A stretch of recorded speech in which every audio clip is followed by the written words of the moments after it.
नमः ब्रह्मवायुभ्यां कोटिगुणाधिकारे नमः वेदोक्तरतदोक्तगुणगणमण्डिताये नमः एकान्तभक्तोत्तमाये नमः निजमृत्यत्वेन केशवेन बहुमताये नमः जगद्धारिकाये जीवभूताये नमः पराये नमः सर्वदा सुखरूपाये नमः सर्वत्रकाये नमः अतीन्द्रियाय नमः असंभवन्ते नमः अग्राह्याय नमः असत्याय नमः अहिंस्राय नमः ललामाय नमः अवैराय नमः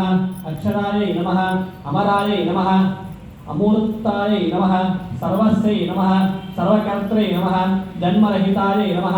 अलक्षणाय नमः लोकयोनये नमः विश्वकाय नमः मुक्तिदाय नमः ईशानाय नमः विष्णुपत्ने नमः लक्ष्मी नमः औपलाय नमः प्रिये नमः सुविद्याय नमः महापुरुषाय नमः महद्ब्रह्मणे नमः परजीवाय नमः परचितये नमः श्रिये नमः भुवे नमः दुर्गाय नमः अमृण्ये नमः महालक्ष्मी नमः दक्षिणाय नमः सीताय नमः जयन्ते नमः सत्याय नमः रुक्मिण्ये नमः पद्माय नमः अंबिकाय नमः कूटस्थिताय नमः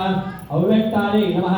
अक्षराय नमः त्रिविधनाश शरीररहिताय नमः प्रलयेपि अलयाय नमः अनिर्देश्याय नमः अचिन्त्याय नमः अचलाय नमः ध्रुवाय नमः